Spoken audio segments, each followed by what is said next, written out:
My name is Eleanor Hayes and I'm 28 years old. To my family, I'm just the waitress, the girl who failed. At Christmas dinner, my brother even said it was shameful to have a sister like me. But they don't know that the quietest person in the room is also the one holding all the cards. This isn't a story about a waitress. It's about what happens when you finally decide to stop just serving and start building. I tightened my grip on the crystal decanter, forcing my hands not to shake as I poured another stream of dark red Zinfandel into Mother's glass. The dining room shimmered with gold and candlelight, every polished surface reflecting the curated illusion of warmth. Outside the windows, the snow fell steadily over Greenwich, Connecticut, muffling the world in white silence. Inside, though, the mansion pulsed with laughter, expensive perfume, and the faint tang of cigar smoke curling from Father's end of the table. It was Christmas Eve, supposedly the night of reunion, forgiveness, and family.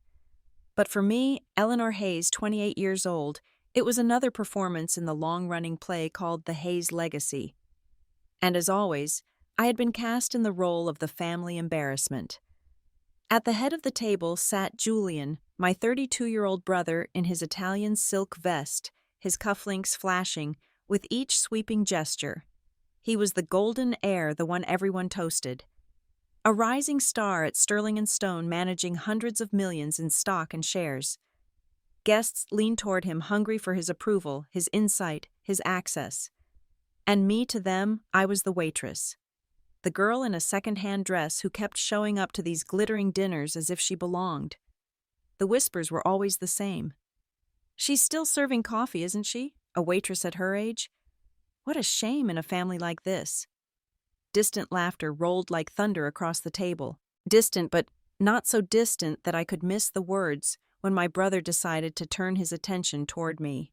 Julian leaned back in his chair, swirling his wine as though the glass itself were a stage prop. "You know, Aunt Carol," he said loudly. Just enough to carry to the far end where I stood. "I really shouldn't be bothered with small inheritance matters right now. Running a global portfolio leaves very little time for family embarrassments." A ripple of chuckles followed. Aunt Carol clucked indulgently. Father puffed his cigar with a grunt of approval. Then Julian tilted his head, his eyes sliding deliberately in my direction. His voice dropped theatrical and cold. "It's shameful, really. To have a sister who's just a waitress. She'll never understand the real world, never contribute to the Hayes name. She doesn't deserve to be called my sister at all." The laughter this time was louder, uglier, a chorus of polished silver and sharp smiles. Each chuckle was another stone thrown at me across the long mahogany table. I pressed the decanter back onto the linen runner too hard, the clink startling a few heads. My chest burned. Not from shame anymore. Shame had been worn thin years ago, but from the weight of fury I had learned to bury deep. They thought they knew me. They thought the apron, the coffee, the endless plates of pancakes were my whole life. They thought I had failed spectacularly once with my little coffee shop, and that I had never risen again. What they didn't know was that while Julian was chasing promotions, I was building something no one at this table had the vision to see. 4 years of silence. 4 years of sweat, 4 years of hiding in plain sight. They saw the waitress. What they didn't see was the co-founder of Novify, a decentralized finance platform designed to rewrite the rules of stock and shares for small businesses. What they didn't see was the $4.3 million Series B round we had closed last week. What they didn't see was the call I had taken just days ago from Forbes. Julian raised his glass again, basking in the glow of his audience. "Sterling & Stone is preparing me for partnership," he announced, his smile razor sharp. "By next quarter, I'll be the youngest partner in the firm's history." The room erupted in applause. Father slapped the table, pride glowing in his cigar smoke haze. I reached for my phone tucked discreetly against my side. It buzzed once, a vibration that hummed against my palm. A single text glowed on the screen. "I've arrived." My heart kicked. I didn't need to check the name. I knew who it was. Mr. Dalton. Sterling & Stone's newest power, the man who had purchased the firm's controlling shares just hours ago. And more importantly, the man who had just shaken my hand in a private office as his new partner. I set the phone down carefully, as if it were nothing more than a scheduling reminder. My lips curved, faint and cold. "Excuse me," I said softly but firmly enough to cut through the laughter. "Just a message from work. They've probably changed my late shift again." Julian's laugh was instant cruel. Of course. Even at Christmas dinner, the waitress's schedule rules her life. The table laughed with him. I did not. I had already learned that silence at the right moment could be sharper than any retort. The heavy oak doors creaked open. A hush fell sudden and absolute. Mr. Dalton entered the room in a tailored tuxedo, his presence alone enough to shift the balance of air. Conversation's stilled forks paused. Father leapt to his feet with arms wide. "Dalton, an honor. You must be here to congratulate Julian on his latest deal." Julian stood shoulders squared, ready to bask in yet another round of applause.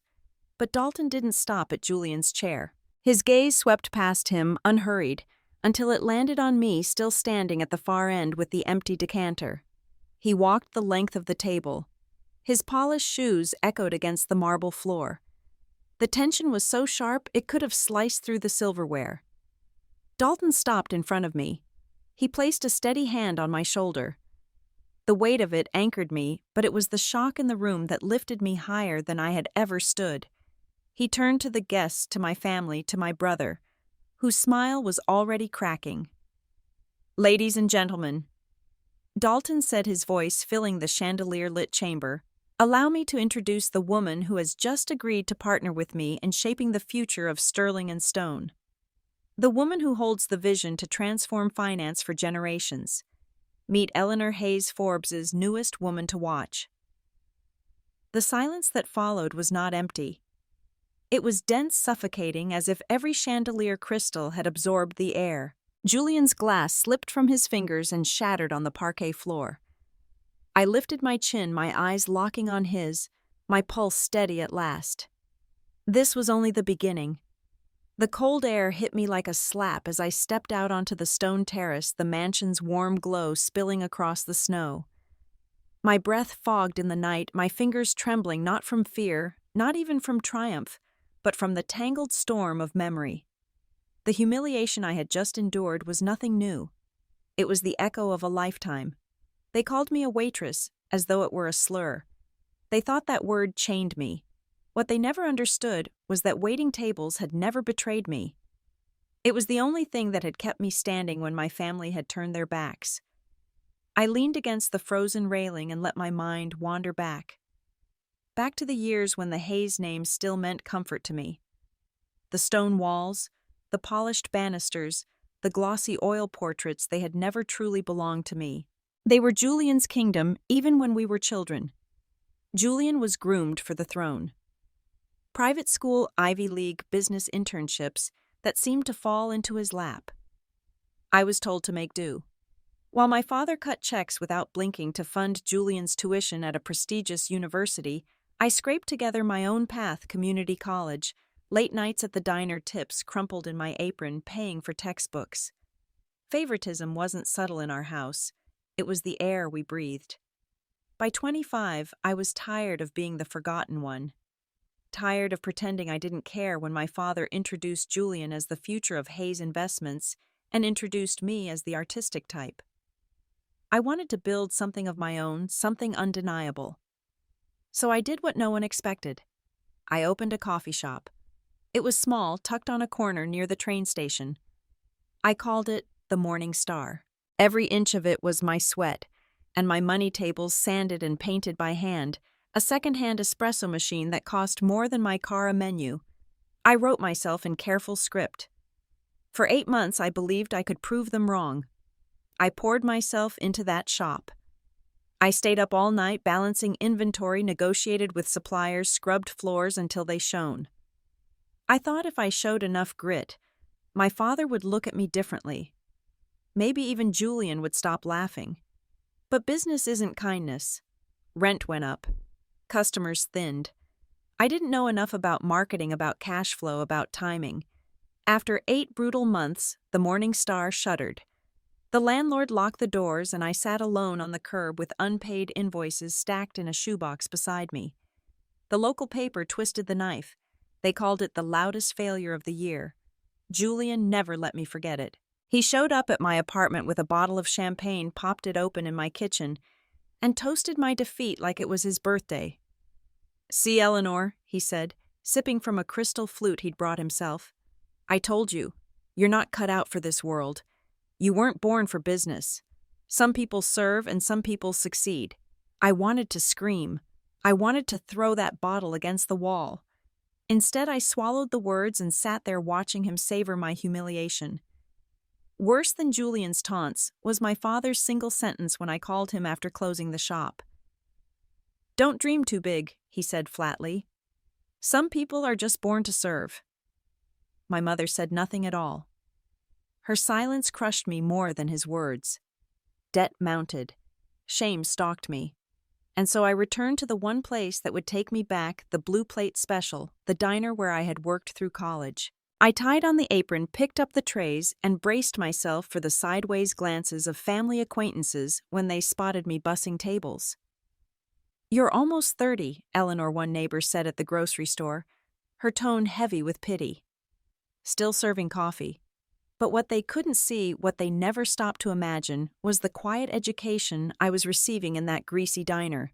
Between the clang of plates and the hiss of the griddle, I was learning more than I ever had in any classroom.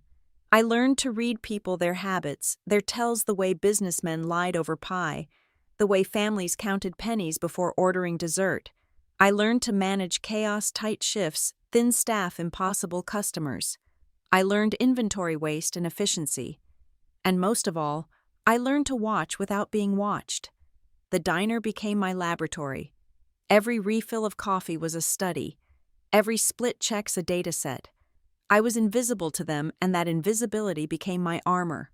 Late one night, I sat in the tiny break room staring at the wall clock as it ticked past 12:41 in the morning. My apron was stiff with grease, my hair damp from steam.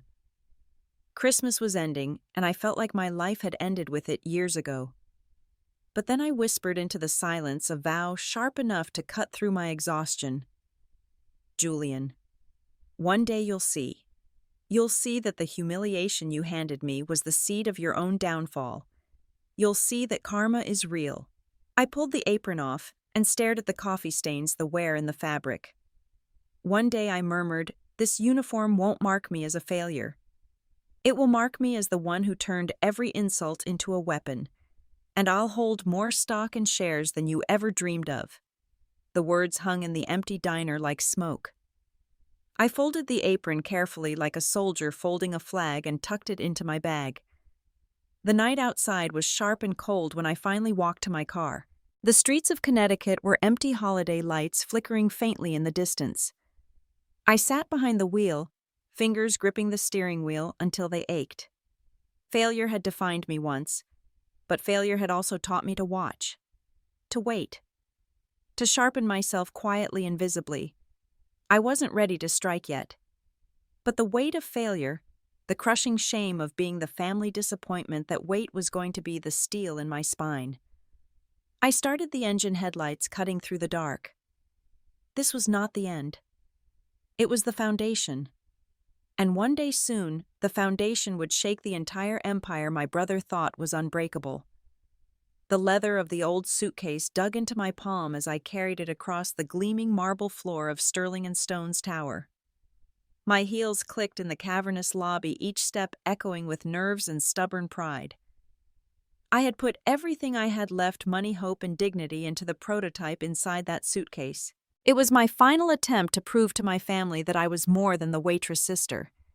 Julian was waiting in the lobby, of course. He stood there like a doorman who had won a prize, arms crossed, his smirk cutting into me before he even spoke. "You really think this is worth Father's time?" he asked, eyes flicking to the scuffed suitcase. "You'd better hope whatever you've got in there is made of gold. It's worth more than you think," I said quietly. Though my voice betrayed the tremor I tried to hide. He didn't believe me. He never did. With a dismissive wave, he led me to the elevator, his cologne sharp in the small space as we rose. "I'll give you this," he said casually. "You've got persistence. But persistence doesn't make you a Hayes. Results do." The elevator chimed. We stepped into the 36th floor Sterling & Stone's heart. A long corridor led us to a private conference room, its walls lined with polished mahogany. My father sat at the far end of the table, a cigar smoldering in a crystal ashtray, his eyes flat and unyielding. Julian took his place beside him, leaning back with the air of a judge about to deliver a verdict. I set the suitcase on the table. My pulse thundered in my ears. Eleanor father said, his voice smooth, but already impatient. Julian tells me you've been experimenting again. I trust this won't waste my time. I swallowed hard and opened the suitcase. Inside lay the prototype, a mop crude and unpolished but functional. I lifted it with care, setting it upright on the polished floor. It's not about glamour, I began, words rushing as if I could outrun their skepticism. It's about efficiency. This design cuts cleaning time in half, saves workers from back injuries, and reduces costs for businesses. It's built from the real frustrations I've lived through in diners and coffee shops. It's practical. It's needed. I demonstrated pressing the mechanism, showing how it wrung water cleanly without soaking my hands. I spoke about time, about value, about the millions of people overlooked by corporate giants obsessed with stock and shares. I ended with a simple plea. This isn't just a mop. It's a chance to invest in something that helps real people. It's scalable. It's a business. For one fragile heartbeat, silence filled the room. I thought maybe, just maybe, something had pierced the armor of their disdain. Then Julian laughed. It wasn't a small laugh. It was loud, sharp, cruel, the kind of laugh that cuts deeper than any insult. He stood pointing at the mop, like it was a prop in a comedy show. A mop, he sneered. We're moving millions in stock portfolios, Eleanor.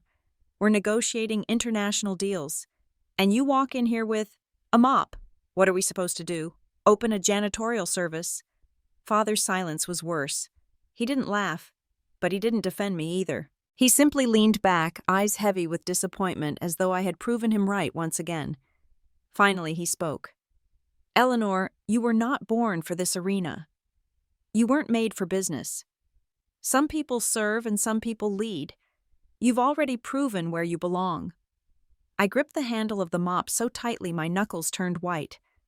My throat burned, but no tears came. Only cold fury. Julian walked around the table, his smile widening as he approached. He placed a hand on my shoulder, not in comfort, but in triumph. You belong in diners, Ellie. You belong in grease and coffee stains. You're not one of us. You never will be. His voice was oil poured on fire. That was the breaking point. I yanked the mop back into the suitcase, slamming it shut. My father exhaled smoke, the faint curl of it rising like the ghost of every dream I'd just watched die. I didn't wait for dismissal. I didn't bow my head. I walked out, down the corridor, into the elevator, through the lobby where men in tailored suits barely glanced at me, out into the parking garage where my beat-up sedan waited among gleaming black town cars. I set the suitcase in the passenger seat and collapsed against the steering wheel. My breath came in ragged bursts, my body shaking not from defeat, but from the sheer weight of rage. Julian's words replayed in my head. A mop. Father's voice echoed after. You weren't born for this. I sat there for a long time, staring at the glowing logo of Sterling & Stone shining above the tower. Then I whispered into the silence, my voice raw but steady. You think I'm a failure, fine. You think I'm nothing, fine. But I will prove you wrong. I will build something so strong, so undeniable, that you will choke on your laughter. I pulled the old apron from my bag, the one I had folded carefully after my last shift. I held it in my hands, its stains, and wore a reminder of every insult, every dismissal. Slowly, deliberately, I tore it down the seam until the fabric gave way. No more, I said aloud. Not as a waitress, not as a mop girl, not as a shadow in your empire. I will build my own. I stuffed the torn apron into the suitcase on top of the mop. It was no longer a tool. It was a reminder, a relic of where I had been and where I refused to return. As I drove away, the city lights blurred against the windshield. My eyes stayed fixed ahead. The breaking point wasn't the end. It was the ignition. Julian thought he had humiliated me, crushed me, silenced me. But humiliation can be fuel. And in that moment, I absolutely knew that I would make him eat his words. Not with a mop, with something far greater. Nova Phi was only a whisper in my mind then, but it was already taking shape. Not in their boardrooms, not in their towers, but in the cracks they refused to see. One day Sterling and Stone would fall. And when it did, I would be the one holding the match. The diner was nearly empty, the last of the Christmas stragglers gone, the neon sign outside humming faintly against the icy Connecticut night. I was alone, my feet aching inside cheap black shoes, pulling the industrial mop across the chipped linoleum floor. My hands were raw, the skin cracked from endless nights of soap and water. The place smelled of burnt grease and black coffee gone cold. It was 1 o'clock in the morning and exhaustion weighed on me like iron. I bent to sweep up a glass someone had shattered hours earlier, the shards glittering like cruel little diamonds. As I scraped them into my hand, a thought struck me sharp as the glass itself. There has to be a better way. A better way to clean floors. A better way to clean my life. The idea flickered like a tiny flame, fragile but insistent. I couldn't ignore it. The next week I began to see the diner not just as a place of drudgery, but as a laboratory. Every plate I carried, every spill I wiped became data. The mop was heavy, unwieldy, inefficient. The wringer left my hands red and raw. Customers never noticed, but I did. What if the tools themselves could change? What if the mundane misery of scrubbing and bending could be solved? One Tuesday night, while I scribbled frustrated notes on the back of a discarded menu, a quiet voice startled me. Why does a bright young woman waste her energy on complaints when she could focus on solutions? I looked up. Mr. Peterson sat at the counter, his usual slice of apple pie untouched. He was a regular gray-haired, always polite, always watchful. "I'm not complaining," I muttered, embarrassed. "I'm thinking about mops." His eyes twinkled. I hesitated, then pushed the paper toward him. It was filled with sketches, bucket levers, wringer redesigns, cloth materials. "This mop wringer wastes time. It hurts your hands. It's stupid." He studied it longer than I expected. "You see a broken mop. I see a market failure." He leaned closer. "Your solution is a $3 tool. But your insight, that's worth $3 million. Don't underestimate it. The greatest businesses don't start in boardrooms. They start right here when someone pays attention to what everyone else ignores." His words rattled me. I was used to being dismissed, ignored, mocked. No one had ever suggested my ideas were worth anything. When my shift ended, I went home, dug out an old notebook, and scrawled the title across the first page in bold letters, "Ideas from the Diner." That notebook became my secret. Every night after my shift, I sat in my tiny kitchen experimenting with scraps, old rags broken, parts, pieces of wood. I spilled water across the floor, trying to invent a way to wring cloth without soaking my hands. Most nights ended in failure water sloshing across the linoleum, broken handles, soggy rags. But failure didn't crush me this time. Failure reminded me that I was trying. That I wasn't dead inside, not yet. Julian's laughter haunted me. My father's dismissive voice echoed in my ears. "Not born for this. Not made for business." Every failure was fuel, a reminder of why I couldn't give up. One night after collapsing onto my bed, I stared at the notebook on my dresser. The words glared back at me, "Ideas from the Diner." I crossed them out and wrote something new, something bolder. Blueprint for freedom. That was what it really was. Not just sketches of mops, but sketches of my escape. Notes on logistics, thoughts about efficiency, observations about the small business owners I served every day at the diner, Mrs. Petrocelli from the dry cleaner, Mr. Chen from the florist, the hardware store couple who never stopped arguing about loans. They were fighting the same battle I was. Banks didn't care about them. Big institutions brushed them off because they didn't have the right collateral, the right shares or stock to impress Wall Street. But I saw them. I listened to their frustrations while pouring coffee. I realized that the same systems that dismissed me dismissed them too. I began writing everything down. Fees that crippled small businesses. Loan applications that went unanswered. Patterns of seasonal inventory struggles. Each note felt like a clue to something bigger, something waiting to be unlocked. The mop wasn't the end. It was the beginning. A proof of concept. A way to show I could see a problem, design a solution, and push it into the world. But in the quiet, when I set down my pen and rubbed my aching eyes, the fear whispered, "Am I crazy? What if Julian's right? What if I was born to serve?" I would close my eyes, see his smirk, hear the laughter of my father's friends, feel the sting of being called the loudest failure of the year. And I would grab my notebook, press my hand to the cover like it was scripture and whisper back, "Not this time, not again." The notebook became my armor. I hid it in the back of my dresser under a pile of sweaters. Every night I pulled it out, filled it with sketches, numbers, half-baked formulas. It wasn't just paper and ink. It was defiance stitched together in a ballpoint pen. One morning after another graveyard shift, I stood in front of the mirror in my cramped bathroom.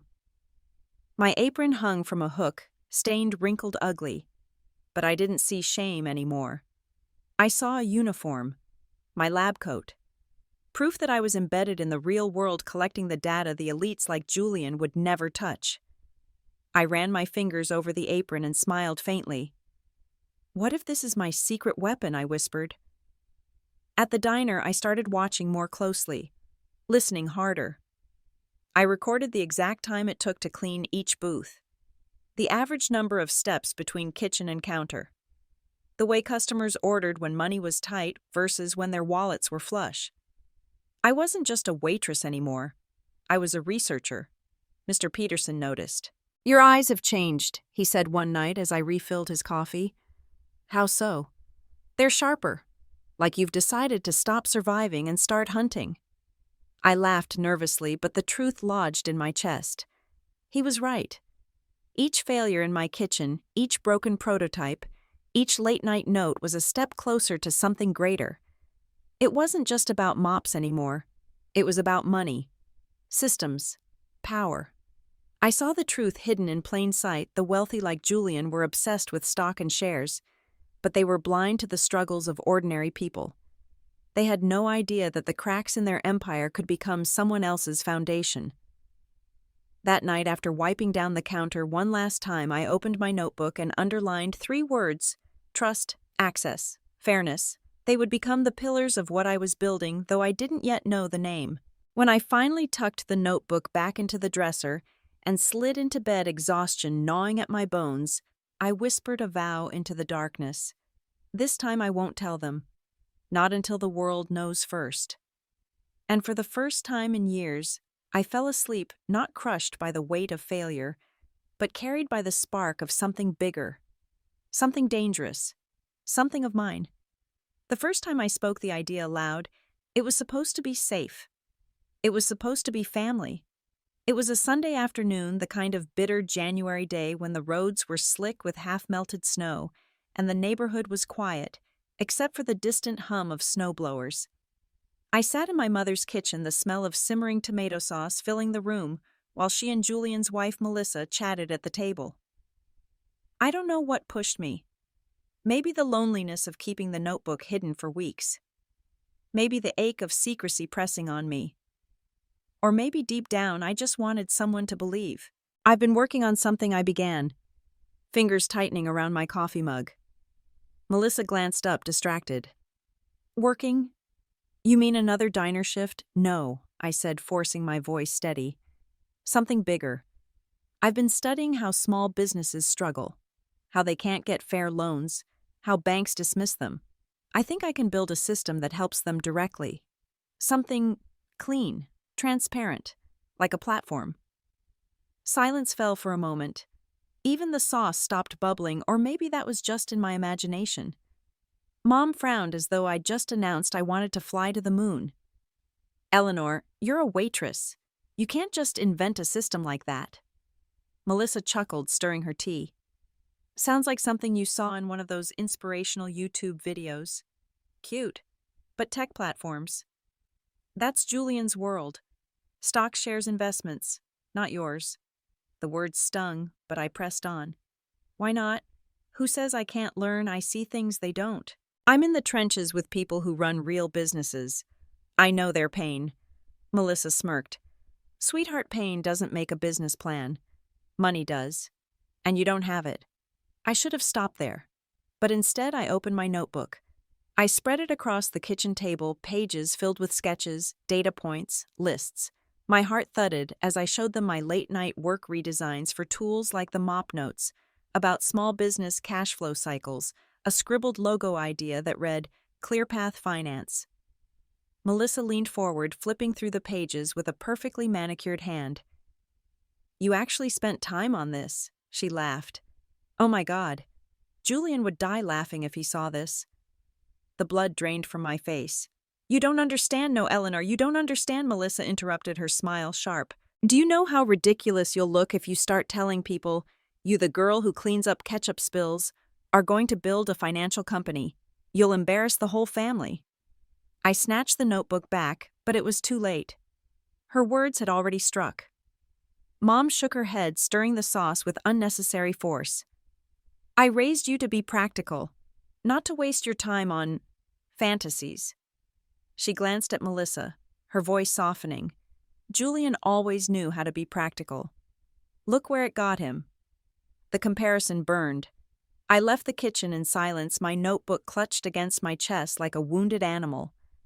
The cold air slapped me outside, but it didn't clear the sting. I walked home with my breath sharp in my throat, shame burning hotter than the winter wind. The betrayal hit fully 2 nights later. I was finishing my shift at the diner when Julian walked in, grinning wide. Well, little sis, he called, sliding into a booth. Heard you're building the next Wall Street empire. Melissa couldn't stop laughing at dinner. My stomach dropped. She told you. He leaned back smug as though he'd just won a hand of poker. Oh, she told everyone.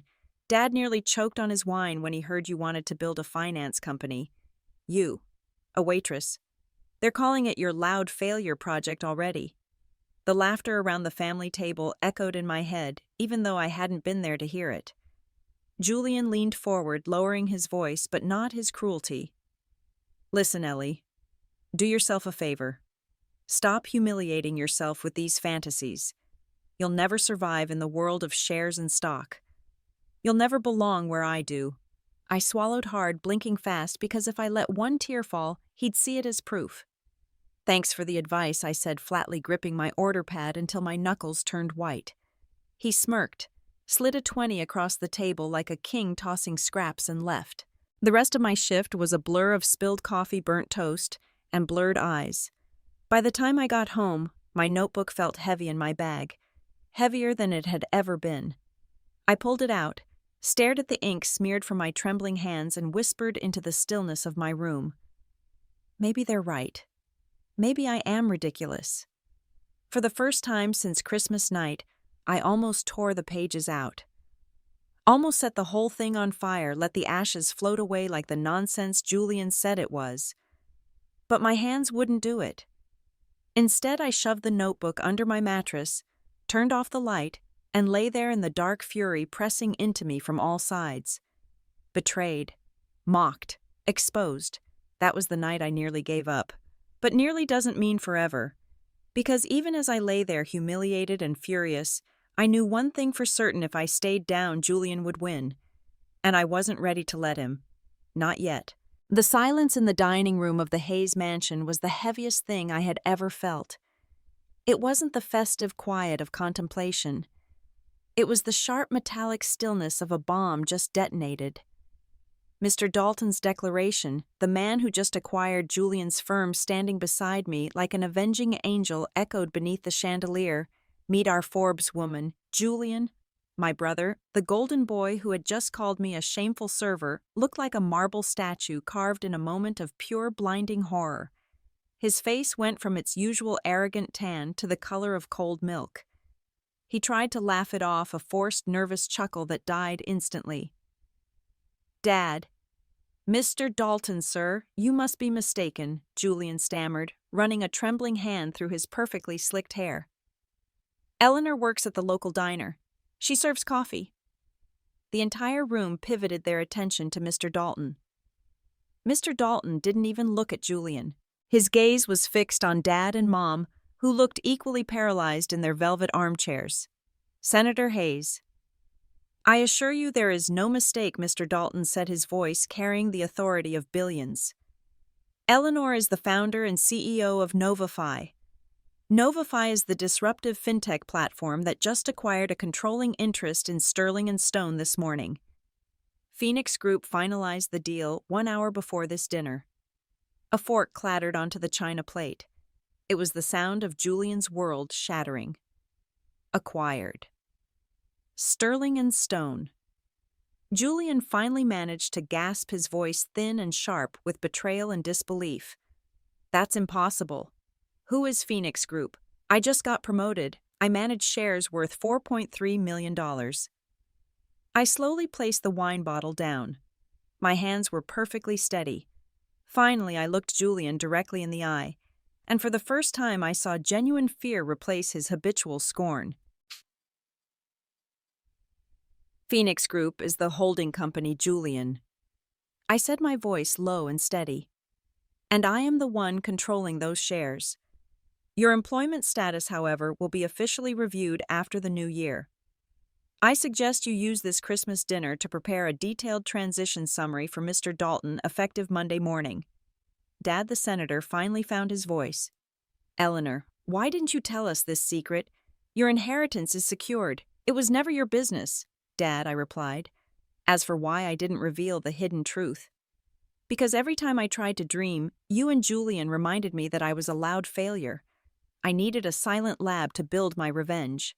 Julian, however, lunged forward. "This is manipulation. You couldn't have done this in 2 years. You were flipping pancakes while I was trading stock." "Oh, but I do have a financial background, Julian," I countered. "I studied the small business economy from the trenches. I knew exactly where your big, slow company was failing." You looked down on the $3 cup of coffee. "I built an empire on it." Mr. Dalton interjected. "Julian, I'm afraid your recent mismanagement of a major client account made Sterling and Stone a vulnerable target. Eleanor was aware of your internal weaknesses long before we were. Consider this a suspension of authority until the review is complete." Julian staggered back, his fear publicly exposed. Mr. Dalton turned to me. "Eleanor, I apologize for the drama. I believe the message has been received. I'll see you Monday morning for the full briefing." I looked straight at Julian, leaving him in the horrifying suspense of his uncertain future. The plan had begun, and the ultimate payback was now guaranteed for Chapter 12. Julian, however, lunged forward. "This is manipulation. You couldn't have done this in 2 years. You were flipping pancakes while I was trading stock." "Oh, but I do have a financial background, Julian," I countered. "I studied the small business economy from the trenches. I knew exactly where your big, slow company was failing." You looked down on the $3 cup of coffee. "I built an empire on it." Mr. Dalton interjected. "Julian, I'm afraid your recent mismanagement of a major client account made Sterling and Stone a vulnerable target. Eleanor was aware of your internal weaknesses long before we were." Julian staggered back, his fear publicly exposed. Mr. Dalton turned to me. "Eleanor, I apologize for the drama. I believe the message has been received. Welcome aboard. I'll see you Monday morning." I looked straight at Julian, leaving him in the horrifying suspense of his uncertain future. The plan had begun, and the ultimate payback was now guaranteed for Chapter 12. The community hall smelled faintly of burnt coffee and floor wax, its beige walls plastered with faded posters about Small Business Innovation Night.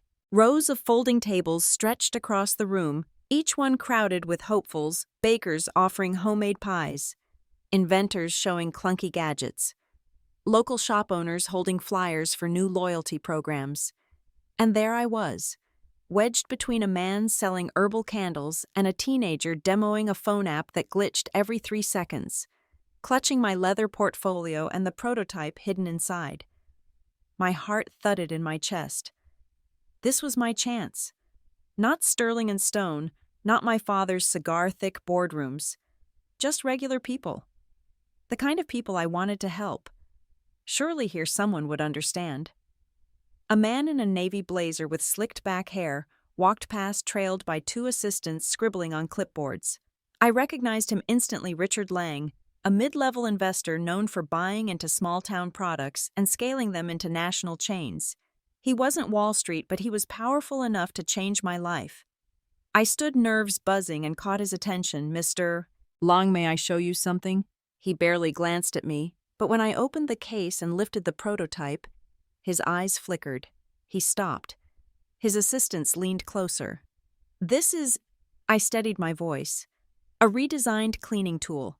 A mop that cuts time in half, reduces strain injuries, and saves costs for businesses like diners, cafes, and retail shops. I've tested it myself. It works, and it's scalable." He took the handle, turned it in his manicured hands, pressed the wringer. Water squeezed cleanly into the bucket. His brow furrowed. For a heartbeat, hope flared in me. "Functional," he said finally. "Not bad." My chest lifted. "But," he handed it back, brushing his hands as though dusting off crumbs. "Not enough." "I don't understand," I said quickly. "It's cheap to manufacture practical, and there's demand." He cut me off with a smooth smile. "Miss Hayes. Eleanor Hayes. Miss Hayes." He repeated my name as if tasting something bland. "The product isn't the problem. You are." My throat tightened. "Excuse me. You're a waitress, aren't you? I saw you last week at Blue Plate Special pouring coffee." Investors don't back waitresses. They back leaders. People with MBAs, with track records, with credibility. I can't risk my money on someone who doesn't belong in the arena. The words stung sharper than Julian's laughter ever had. At least his cruelty was expected. This was different. This was the world outside my family telling me the same thing: you don't belong. "I thought ideas mattered more than resumes," I said softly. He laughed low and dismissive. "Ideas are cheap. Execution requires pedigree." My advice: stick to shifts at the diner, leave the innovation to people born for it. His assistant scribbled something, and then he was gone, moving down the row toward the teenager's broken app, leaving me standing there with my prototype clutched in numb hands. I sat back down slowly. Around me the room buzzed with chatter, deals being discussed, laughter echoing. To them, I was invisible again. Not an innovator, not a founder, just a waitress playing dress-up. The weight of shame pressed hard on my chest. For a moment, I wanted to pack up, walk out, and never open the case again. But then I touched the apron folded in my bag, the one I always carried. My fingers gripped the fabric, and I felt the stubborn fire surge back. If one door slammed in my face, then I would build my own. If the world didn't see me as credible, then I would force them to see my results instead. I whispered it under my breath, a vow sharper than the sting of rejection. "You think I don't belong? Fine. I'll carve my own place. And one day, you'll come knocking on my door." I closed the case, stood tall, and walked out of that beige hall into the cold night air. The door had slammed. But I was already looking for the next one. The diner was nearly empty when I finally slumped into a booth, my prototype bag shoved under the table like a child hiding a broken toy. The neon sign outside flickered against the window, bathing the linoleum in a sickly red glow. My whole body ached with humiliation. The memory of Julian's laughter in that glass-walled conference room replayed in my head like a cruel soundtrack I couldn't shut off.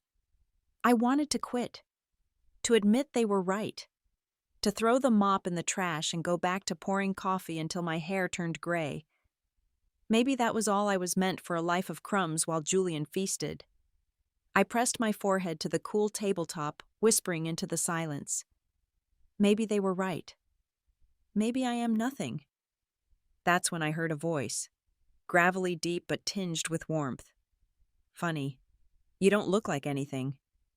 I lifted my head, startled. Sitting across from me, as if he'd materialized out of thin air, was Frank, the older man who'd been a regular at the diner for years. Always ordering black coffee and a slice of apple pie, always reading his battered newspaper, always quiet. Tonight, though, his sharp gray eyes were fixed squarely on me. "Frank," I muttered, trying to summon a smile. "Sorry. Didn't see you come in." He leaned forward, resting his elbows on the table. "That's because you weren't looking. You were too busy staring at your own defeat." I bristled, though his words weren't unkind. "You don't know what happened." "I don't need to," he said simply. "I can see it on your face. You walked into a lion's den, didn't you? And they laughed at you back out." The breath caught in my throat. How could he know? Frank reached over and tapped the edge of the bag hidden beneath the table. "Show me." I hesitated. Everyone who'd seen my idea so far had dismissed it. Why should he be any different? But something in his eyes, sharp, intelligent, seasoned, urged me to take the risk. I slid the prototype onto the table. "It's rough," I warned. He studied it, turning it over in his hands, not with mockery, but with genuine curiosity. His fingers moved with the precision of someone who had handled 1,000 tools, taken apart 1,000 machines. "Clever," he said finally. "Clumsy, but clever. And more importantly, it works." "You don't think it's ridiculous?" I asked, my voice trembling. Frank shook his head. "Ridiculous is billionaires trading shares that don't feed anyone, fix anything, or clean a floor. This is real." He set the prototype down and looked straight at me. "So tell me, Eleanor, what's stopping you?" My throat tightened. "Everyone. My father, Julian. They laughed at me. Said I don't belong in business. Said I should just stick to being a waitress." Frank's lips curled into a dry smile. "Ah, the family chorus. Mine used to sing the same tune. Frank, stick to your day job. Don't dream too big." "You know what I did?" I shook my head. "I ignored them," he said flatly. "And I built a logistics software company out of my garage. Sold it for more money than your father's campaign coffers could dream of.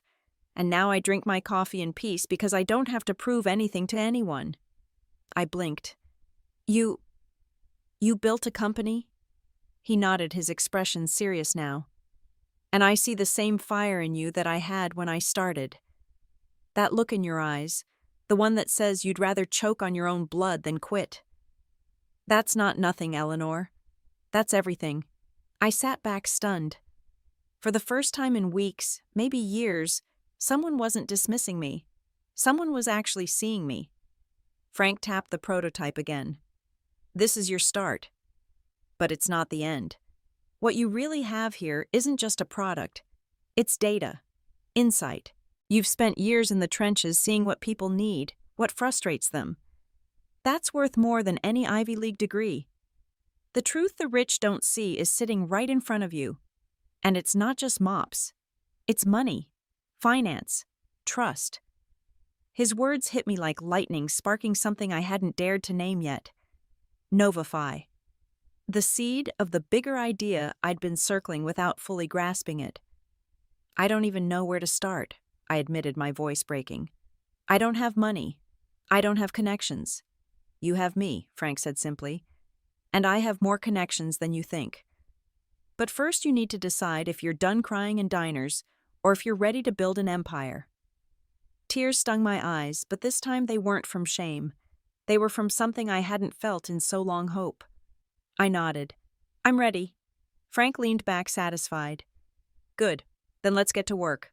We'll refine your prototype, protect it, and get it in front of the right eyes. And once you've proven you can build something physical, we'll take it further. Much further." He scribbled something on a napkin and slid it across the table. It was a name. Randall Stern. "Who's this?" I asked. "An old ally." Frank said, a knowing smile tugging at his lips. "A man who owes me a favor from 30 years ago. He's powerful, ruthless, and smart enough to see potential when it's shoved in his face. One day soon, you'll meet him. But first you need proof of execution. Build the mop. Sell the mop." And then he tapped the napkin we brought Stern in. That's when the real war begins. I stared at the name, my pulse quickening. Stern. a name I'd heard whispered even in Julian's circles. Frank rose from the booth, sliding his coat over his shoulders. You want revenge, Eleanor? Do you want justice? Then you need more than anger. You need allies. Tonight you found your first one. He left me there alone with the napkin and the quiet hum of the diner's lights. I looked down at the prototype. For the first time, it didn't feel like a symbol of failure. It felt like a weapon, a key, a beginning. I tucked the napkin into my notebook right next to the words I'd scrawled weeks earlier, Blueprint for Freedom. Julian thought the door had been slammed shut for good. But Frank had just cracked open another one. And this time, I wasn't walking through it alone. The Langston Tower gleamed above me like a blade of glass, slicing the gray winter sky. I stood on the sidewalk, clutching the worn handle of my leather case, trying to calm the shaking in my knees. This wasn't just another attempt. This was my chance, the first real chance to prove to myself, to Frank, to the world that I wasn't just a waitress clinging to fantasies. Steady Frank murmured beside me, his large hand resting briefly on my shoulder. His voice was gravelly, but calm the same way it had been when he'd sat across from me in the diner booth, telling me I had fire worth fanning. Remember, you serve people every day. You know their problems better than anyone. That's your advantage. I nodded, swallowing hard. The revolving doors of Langston Tower seemed to mock me with their endless motion like a test. Are you brave enough to step inside? Inside, the air was cool and crisp, scented faintly of polished wood and expensive cologne. An assistant led us to the 32nd floor. My heart thumped with every ding of the elevator, as though each sound were counting down to Judgment Day. We entered a sleek office with glass walls, all steel and order. Behind a massive desk sat Margaret Langston. She was everything the rumors had promised, sharp-featured, elegant, with eyes that could slice through the bravado of even the boldest men on Wall Street. She didn't bother with pleasantries. Frank tells me you have something worth my time, she said, her voice clipped. Understand this, I have 10 minutes. Convince me, or we're done. My mouth went dry. 10 minutes. I placed the case on the table, hands trembling only slightly, and opened it to reveal my crude prototype. Against the gleam of her perfect office, it looked laughable patchwork, ugly raw. I saw her eyebrow lift. This, I began, steadying my breath, is more than just a cleaning tool. It's efficient. It's a relief for workers who spend hours battling with outdated equipment. It saves time, saves backs, saves money. It's not glamorous, but it's real. And it's scalable. Margaret rose from her chair and walked around the desk, her heels clicking against the polished floor. She picked up the mop, turning it in her manicured hands, testing the wringer. I held my breath. Her expression didn't change as she set it down. Ugly, she said, but functional. The faintest crack of possibility split through the wall of my fear. She fixed me with those laser-sharp eyes. So why should I, a woman who gets pitched by Harvard MBAs and Silicon Valley prodigies every week, waste my shelf space on this thing? The question sliced me open. But somewhere deep inside, the words I needed rose to the surface. Because I know the people who need it, I said, my voice growing stronger. I've scrubbed the floors. I've carried the trays. I've lived the exhaustion that no algorithm or spreadsheet can measure. I'm not here to offer theoretical market research. I'm here with the truth. This product works because I've tested it in the trenches of everyday life. For a moment, Margaret just stared at me. Then, to my shock, a small smile tugged at the corner of her lips. Frank was right, she said softly. You're not polished, Eleanor, but you're real. And sometimes reality is exactly what the market is starving for. Relief and exhilaration flooded me so suddenly that my knees almost buckled. Margaret sat back down. Here's my offer, 10 stores, 30 days. You handle the logistics, you handle the marketing, you take the risk. If it sells, we expand. If it doesn't, you walk away. Yes, I said instantly, my voice almost cracking. Yes, I'll take it. Her sharp gaze lingered on me as though testing whether I truly understood the weight of what I'd agreed to. Then she extended her hand. I reached out, gripping hers firmly.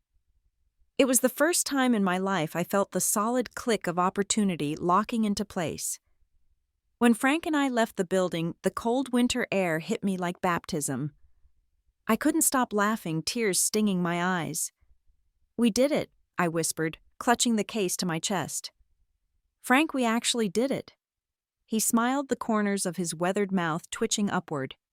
"No, you did it. I just made the introduction. You stood your ground. That's what counts." The next weeks were a blur of sleepless nights, frantic phone calls, and endless hustle. I poured every dollar I had, and more than a few I didn't, into production scrambling to fill the order.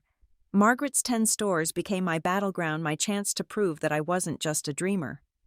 When the launch day arrived, I drove to one of the stores, my old sedan rattling down the snowy highway. My heart pounded as I walked the aisles searching for the end cap where my product had been placed. And there it was. My mop. My ugly, clumsy, miraculous mop, sitting in neat rows beneath a cheap cardboard sign that read, "The future of cleaning starts here." I lingered, pretending to browse, my breath caught in my throat. Hours passed, customers came and went, and then finally it happened. A woman in her 60s picked up the box and studied it. She tested the wringer mechanism right there in the aisle. And then she smiled. "This is brilliant," she said to her friend. "I've been waiting my whole life for something like this." The words hit me harder than any applause ever could. They weren't said to flatter me or to humor me. They were the truth. By the end of the day, half the display was gone. 2 weeks later, Margaret called. Her voice was sharp, but I could hear the awe beneath it. "Eleanor, what on earth did you do? Every single store sold out in under 2 weeks. We need more inventory immediately." I pressed the phone to my ear, barely able to breathe. "So, the test worked." "It didn't just work," she said. "It blew the doors off. You're no longer on probation. We're going national." I hung up my hands, shaking laughter bubbling out of me until I was crying again. For the first time in my life, the world wasn't laughing at me. It was listening. That night I opened my notebook, the one labeled "Blueprint for Freedom." I wrote 3 words across the page. Bold and certain, the beginning works. Julian's world was built on shares and stock, on inflated numbers and empty deals. Mine was built on truth, on sweat, on something real. And this was just the first breakthrough. The dominoes were starting to fall. The first time I saw my product on a national shelf, I nearly fainted. It wasn't the polished aisle displays or the corporate banners with my company's logo plastered across them that did it. It was the woman in the navy cardigan, her silver hair pulled into a bun, stopping in front of the end cap, picking up the box and testing the wringer just as I had once dreamed she would. Her face lit up. She turned to her husband and said, "Finally, someone actually thought about people like us." I stood half hidden behind a rack of dish towels, tears pricking my eyes. That moment, that look of relief and recognition on her face, was worth more than every cruel word Julian had ever thrown at me. Sales skyrocketed faster than even Margaret had predicted. By the 3rd week, stores couldn't keep up with demand. Phones rang off the hook with distributors begging for supply. Margaret herself called me late one night, her voice caught somewhere between exasperation and exhilaration. "Eleanor, do you understand what you've done? We projected steady sales growth over 6 months. You've outpaced that in 6 weeks. This isn't just a product. It's a phenomenon." Her words made my knees buckle. I pressed a hand to the wall of my tiny apartment to steady myself. For years I'd been told I was chasing dreams too big, that I wasn't made for this world. And now the gatekeepers themselves were admitting I'd broken through. But success came with chaos. My small production line couldn't keep up. I spent endless nights on the phone with manufacturers, begging them to ramp up promising payments I wasn't sure I could cover.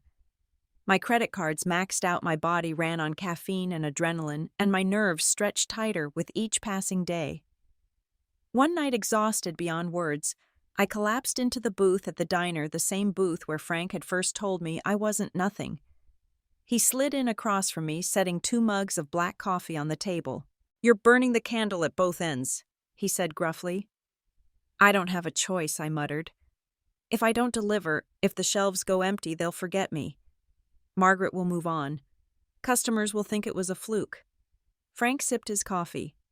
No, they won't. You've proven the market. Now you need to stop thinking like a server and start thinking like a CEO. Hire people, delegate, scale. The word CEO sounded foreign to my ears, like it belonged to someone else, but Frank's eyes told me he meant it. He wasn't joking. He believed it. And slowly I started to believe it too. By spring, our sales had topped projections so wildly that Margaret set up a meeting with a team of national investors. I walked into that room in a borrowed black suit, my knees trembling, but when I stood before them, something inside me shifted. I wasn't Eleanor the server anymore. I wasn't even Eleanor the mop maker. I was Eleanor Hayes, founder of Nova Home Solutions. I told them about my vision, about turning overlooked problems into revolutionary solutions.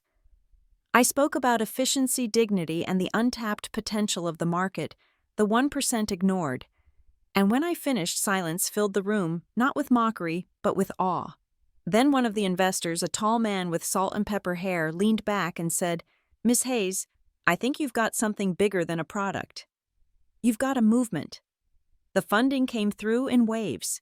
With it, I expanded manufacturing, hired a team, and secured patents.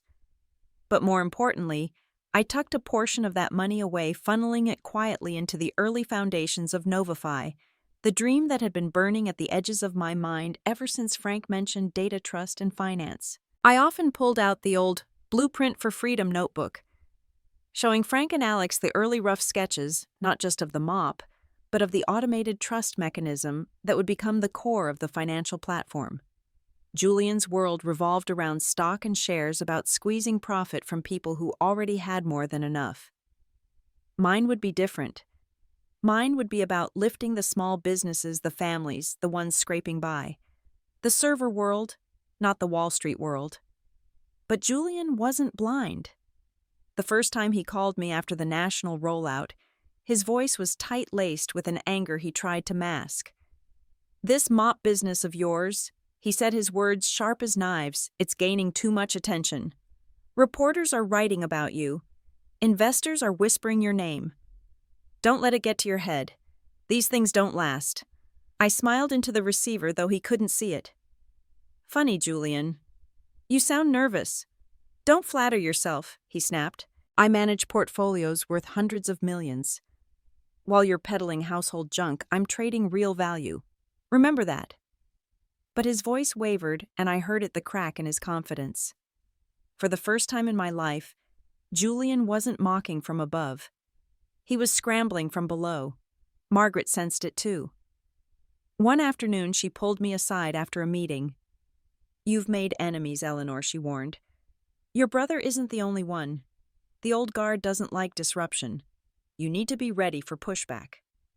I nodded, though my stomach knotted. Success wasn't just about proving myself anymore.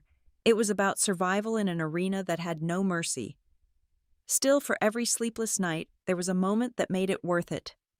Like the handwritten letter I received from a woman in Ohio who thanked me because her arthritic hands no longer ached after cleaning her kitchen. Or the grandmother in Florida who wrote, "For the first time in years, I can mop without fear of falling." Those letters became my fuel. They were the real dividends, the ones Julian would never understand. Then in late summer, Margaret summoned me to her office, a glossy magazine in her hand. She slid it across the desk. "Forbes," she said, her voice tinged with pride. "They want you in their next issue. Women to watch." I stared at the bold black letters on the cover, my breath catching. Forbes. The same magazine Julian worshipped like scripture. The same magazine that had once ignored me as if I didn't exist. Now they were asking for me. I picked up the magazine, my fingers trembling. "Forbes," I whispered. Margaret smiled. Not a server, not a joke. A businesswoman. A force. I pressed the magazine to my chest, fighting tears. Julian won't believe this. And that was the point. He wouldn't just believe it. He would choke on it. The rise wasn't over. It was only the beginning. Because Forbes wasn't just an honor. It was a weapon, a warning, a promise, and I was ready to use it. The morning the article dropped, my phone nearly vibrated off the nightstand. At first I thought something had gone wrong at the factory, another supply chain disaster, another last-minute fire I'd have to put out before breakfast. But when I finally picked up and saw Margaret's name flashing across the screen, I knew it wasn't trouble. It was a triumph. "They ran it," she said, her voice clipped and businesslike, though I could hear the thrill underneath. "Forbes, front section, page 12. I told you they would." I sat up in bed, my heart pounding. "Page 12, not buried," she clarified. "Featured, a full spread, and Eleanor, they called you the woman who turned a mop into an empire." I stumbled barefoot into the kitchen and yanked open my laptop. It took less than a minute to find the digital edition. And there it was, my name, my company, my story, all laid out in sharp fonts and glossy photos. Eleanor Hayes, from server to woman of Forbes. The headline alone made my eyes sting. I scrolled down, absorbing every word as if they were written in gold. They told the story of Nova Home Solutions, of how one woman's frustration with cheap, inefficient tools had led her to reimagine the most mundane act of housework. They captured the spirit of it, the defiance, the persistence, the proof that someone from nowhere could build something extraordinary. I didn't know whether to laugh or cry. When I arrived at the office later that morning, the entire team had already seen it. Applause broke out as I walked in, spontaneous and thunderous. For once, I didn't feel embarrassed by the attention. For once, I felt worthy of it. Margaret greeted me with her usual efficiency. "Congratulations, Eleanor. But remember, this is just the beginning. Attention is a spotlight. It can illuminate or burn. Use it wisely." That night, I pulled the glossy magazine from my bag and laid it on my kitchen table. My hands hovered over it, trembling slightly. Then I whispered aloud, "Though no one was there to hear me, Julian." His name tasted different now, like iron and old wounds. For years I had let his voice define me. "You're nothing but a server, Eleanor." For years I had swallowed the shame he served me at every holiday dinner. I reached into my desk drawer and pulled out the small, leather-bound notebook. It was stained with coffee and grease, still carrying the faint scent of the old Quan An Bin Dun. It wasn't a financial report. It was the blueprint for freedom. And every word printed in Forbes originated on those grimy pages. The revelation needed an audience. It needed context. It needed Christmas. 3 days later, I received an unexpected call. It was from Mr. Dalton, the senior partner from Sterling & Stone Julian's firm. "Miss Hayes," he said, "I'd like to congratulate you personally. I just finished reading Forbes. Quite an accomplishment. You're the visionary in the family." Heat flushed through my chest. For years, Julian had bragged about his connections. And here was his boss, his idol, telling me I was the one worth recognizing. Mr. Dalton continued, "I'll be attending the Sterling & Stone Christmas dinner this year. Julian mentioned his family would be present. I hope you'll join as well. I'd very much like to introduce you to the board. Innovation like yours has implications across industries, even finance." I nearly dropped the phone. Shareholders. Stock.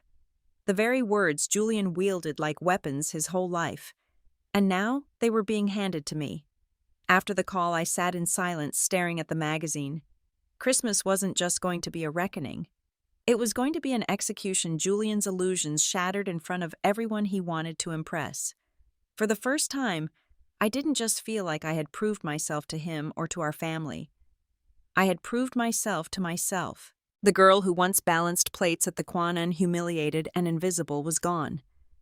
In her place stood a woman whose name carried weight, whose story was printed in Forbes, whose future no longer depended on anyone else's permission. And I wasn't afraid anymore. I raised my glass to the screen.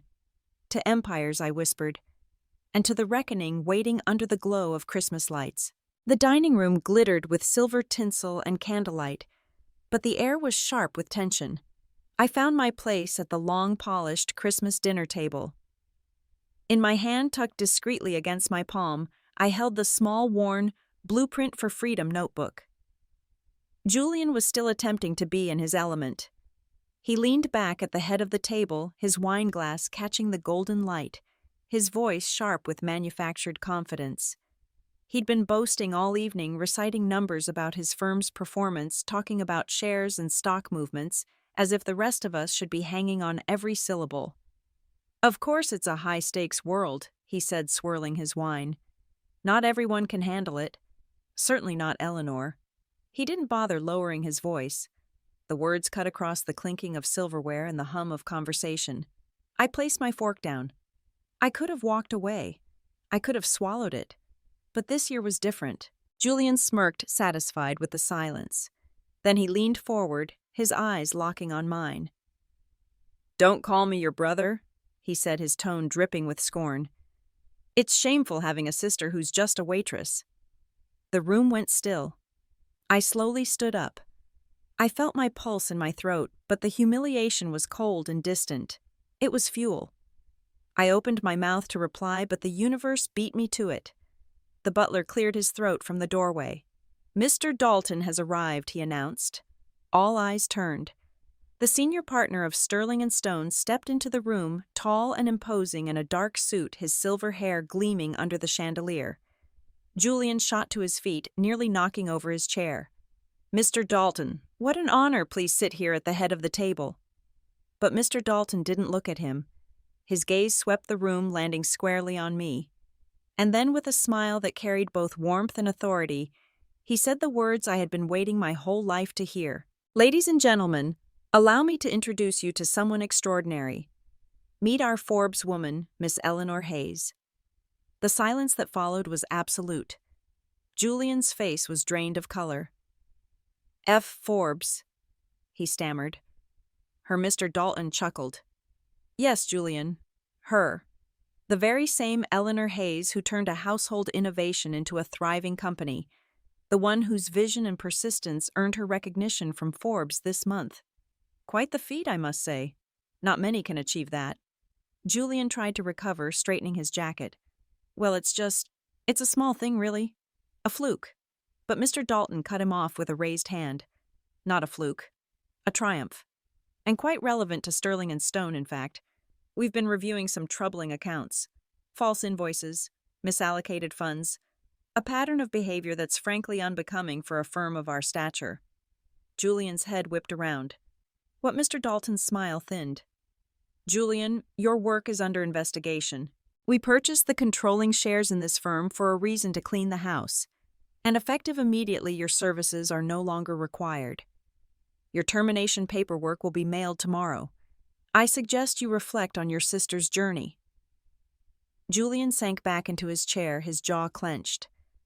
His bravado crumbled under the weight of the truth. I walked slowly toward Julian and placed the small, grease-stained notebook, Blueprint for Freedom, squarely in front of his empty plate. "Last year you told me not to call you brother because I was just a waitress," I said, my voice steady, cutting through the silence. "Tonight I'll call you brother again because I'm not ashamed of who I am. You never needed the inheritance or the company. You just needed to be a good person." Julian stumbled away, disappearing into the shadows of the hallway. My mother's eyes glistened as she lifted her own glass. To Eleanor, she whispered, her voice trembling with pride. The toast spread around the table. I let the silence stretch between us, savoring it. All the years of being dismissed, belittled, mocked, they crystallized into this single moment. Later that night, as the guests drifted out into the snowy streets, Mr. Dalton caught my arm. "Remember what I said," he murmured. "The spotlight is on you now. Use it." I nodded, the weight of his words settling deep. When I finally stepped outside, the cold air bit my cheeks, but inside I was burning with freedom. My internal monologue was calm, clear, and certain. They once laughed at the waitress. Now they raise glasses for the Forbes woman. Revenge isn't always about destruction. It's about building something so strong, so undeniable that it corrects the injustice itself. Dignity is built. And I built mine from nothing but a mop and a dream. My favorite part was when I placed the grease-stained Blueprint for Freedom notebook in front of Julian, watching his arrogance crumble under the weight of the Forbes woman title. What was your favorite moment of sweet revenge? Drop it in the comments below. Don't miss more captivating stories like this. Subscribe and hit that notification bell so you never miss an upload.